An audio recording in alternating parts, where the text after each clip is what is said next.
এই গল্পটা শুনলে তোমার মাথা ঘুরে যাবে। একটা মেয়ে বোরকা পরে কলেজে যায়, আর তার সবচেয়ে কাছের বান্ধবী তার মুখের নেকাব টেনে খুলে ফেলে। কিন্তু এটা শুধু অপমানের গল্প না, পরের দিনই সেই বান্ধবীর মুখে অ্যাসিড ছুঁড়ে মারা হয়।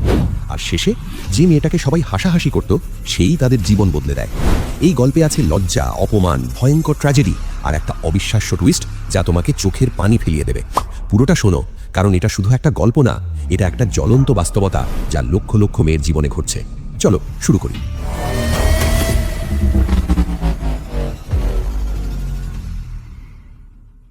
খাদিজা অন্যান্য দিনের মতো আজও খুব ভোরেই ঘুম থেকে উঠেছে। অজু সেরে ফজরের সালাত আদায় করে কিছুক্ষণ কুরআন তেলাওয়াত করেছে। এরপর সে জানালার পাশে এসে দাঁড়ায়। তখনও আকাশ পুরা ফর্সা হয়নি, চারিদিক থেকে পাখির কলরব ভেসে আসছে।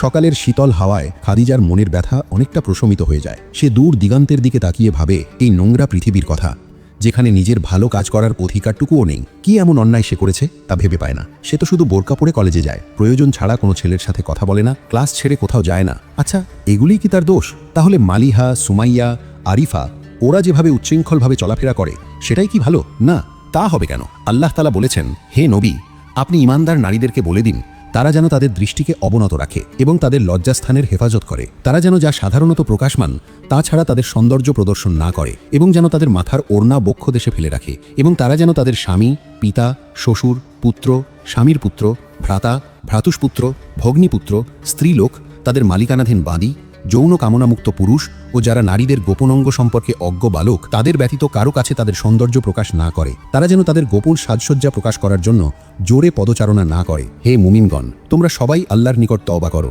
যাতে তোমরা সফল কাম হতে পারো। আলোচ্য আয়াতে যে কথাগুলি বলা হয়েছে তা মেনে চলা প্রত্যেক নারীর জন্য ফরজ। প্রতিদিনের মতো গতকালও খাদিজা যথারীতি কলেজে গিয়েছিল। সে স্কুল জীবন থেকেই বোরকা পরত। মালিহা, সুমাইয়া, আরিফা সবাই খাদিজার খুব ঘনিষ্ঠ বান্ধবী। স্কুল জীবন থেকে ওরা খুব অন্তরঙ্গ। কলেজে উঠেও সেই অন্তরঙ্গতা বিদ্যমান আছে। এদের মধ্যে একমাত্র খাদিজাই বোরকা পরে। অন্যদের মধ্যে মালিহা, আরিফা ততটা উচ্ছৃঙ্খল নয়, যদিও বোরকা পরে না, কিন্তু সুমাইয়া খুব উচ্ছৃঙ্খলভাবে চলাফেরা করে। ও প্রায় সময়ই বোরকা পরার জন্য খাদিজাকে তিরস্কার করে। কলেজে ওঠার পর বোরকা নিয়ে প্রায়ই খাদিজার সাথে তার কথা কাটাকাটি হতো। ওর এক কথা, বোরকা পরলে সামাজিক ও আধুনিক হওয়া যায় না। টিফিন পিরিয়ডে সবাই ক্লাস থেকে বেরিয়ে পড়লে সুমাইয়া খাদিজাকে বলল, চল আর সং সেজে বসে না থেকে একটু বাইরে ঘুরে আসি। বোরকা নিয়ে বান্ধবীদের রসিকতা সে অনেক সহ্য করেছে, আজ আর পারল না। বলে উঠল, সং আমি সাজি না তোরা? ঠোঁটে লিপস্টিক, কপালে টিপ আর ফিনফিনে জামা পরে তোরাই তো প্রতিদিন সং সেজে কলেজে আসিস। এ কথা শুনে অপমানে সুমাইয়ার চোখ মুখ লাল হয়ে যায়। সে বলে, কি এত বড় কথা?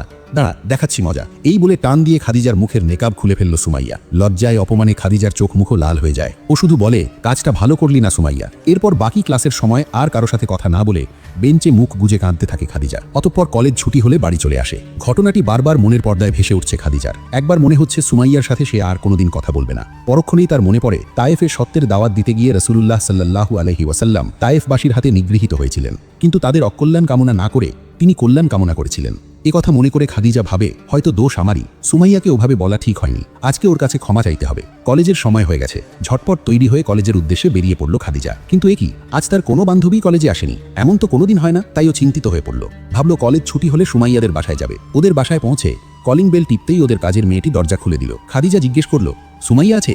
মেয়েটি জবাব দিল, না। খাদিজা আবার বলল, তাহলে খালাম্মাকে ডেকে দাও। কাজের মেয়েটি তখন কেঁদে ফেলল। খাদিজা অবাক হয়ে বলল, কি হয়েছে খুলে বলো।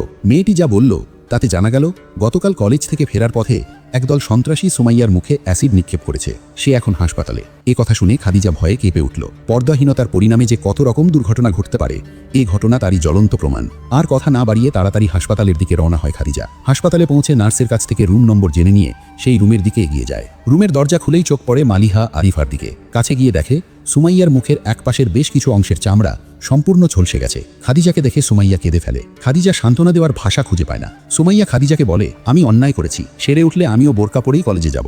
সাথে সাথে মালিহা আর আরিফাও বলে উঠল, শুধু তুই কেন, আমরাও যাব। আনন্দে খাদিজার চোখে পানি এসে যায়। বলে, তোদের নিয়ে আমার অনেক স্বপ্ন ছিল, আজ তা পূরণ হলো। অতঃপর খাদিজা ওদের জন্য আল্লাহর কাছে প্রার্থনা করল, হে আল্লাহ, তুমি ওদের হেদায়েত দান করো। ওদের সকলের চোখে আনন্দের ঝিলিক, দুর্লভ কিছু খুঁজে পাওয়ার আনন্দ, আর বুকে একটি সোনালী সুন্দর সমাজ গঠনের দুর্বার আকাঙ্ক্ষা। প্রত্যেক ইমানদার নারীর উচিত হবে পর্দা সহকারে চলাফেরা করা, এবং সেই সাথে পুরুষদের কাজ হবে মহিলাদেরকে পর্দা করার জন্য উদ্বুদ্ধ করা এবং নিজেদের দৃষ্টিকে অবনমিত রাখা।